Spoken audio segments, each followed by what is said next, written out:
মধ্যপ্রাচ্যে জ্বলছে যুদ্ধের আগুন, কিন্তু এর ধাক্কা শুধু যুদ্ধক্ষেত্রে সীমাবদ্ধ নেই। এটি এখন ছড়িয়েছে পুরো বিশ্ব অর্থনীতিতে। মিডল ইস্ট আইয়ের এক বিশ্লেষণে উঠে এসেছে চাঞ্চল্যকর তথ্য। ইরানকে দুর্বল করার এই সংঘাতে সবচেয়ে বড় মূল্য দিচ্ছে যুক্তরাষ্ট্রের নিজের মিত্ররাই। বিশ্বের অন্যতম গুরুত্বপূর্ণ জ্বালানি করিডোর স্ট্রিট অফ হরমুজ কার্যত অবরুদ্ধ হয়ে পড়েছে। এই পথ দিয়েই পরিবাহিত হয় বিশ্বের 1/3 তেল এবং বিশাল পরিমাণ এলএনজি। ফলে শুরু হয়েছে এক অভূতপূর্ব গ্লোবাল সাপ্লাই ক্রাইসিস। এর সরাসরি প্রভাব পড়েছে এশিয়ার শক্তিশালী অর্থনীতিগুলোতে। দক্ষিণ কোরিয়া, জাপান, ভারত ও তাইওয়ানের মতো দেশগুলো জ্বালানি ও কাঁচামালের সংকটে পড়েছে। কাতারের রাসলাফান ইন্ডাস্ট্রিয়াল সিটিতে হামলার ফলে এলএনজি উৎপাদন ব্যাহত হওয়ার পরিস্থিতি আরও জটিল হয়ে উঠেছে। ইতোমধ্যে দক্ষিণ কোরিয়ার শেয়ার বাজারে বড় ধরনের পতন দেখা গেছে।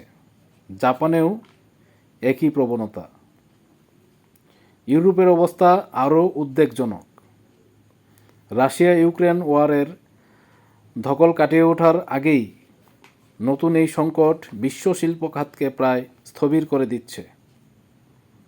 গ্যাস মজুদ নেমে এসেছে বিপজ্জনক পর্যায়ে, আর এর দাম বেড়েছে প্রায় দ্বিগুণ। জার্মানি, ফ্রান্স ও ইতালির মতো বড় অর্থনীতিগুলো ইতোমধ্যে চাপের মুখে। কিন্তু সবচেয়ে বেশি আলোচনায় এসেছে যুক্তরাষ্ট্রের অবস্থান। প্রেসিডেন্ট ডোনাল্ড ট্রাম্প স্পষ্ট ভাষায় জানিয়ে দিয়েছেন, মিত্ররা চাইলে আমেরিকা থেকে জ্বালানি কিনতে পারে, অথবা নিজেরাই যুদ্ধ করে হরমুজ প্রণালী খুলে নিতে পারে। এই হার্ডলাইন স্টান্স মিত্র দেশগুলোর মধ্যে ক্ষোভ ও অনিশ্চয়তা তৈরি করেছে।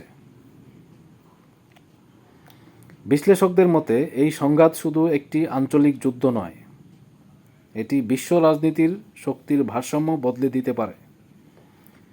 দীর্ঘদিনের জোট প্রশ্নের মুখে, আর মিত্রতার ধারণাই হয়ে উঠেছে নতুন করে বিতর্কিত।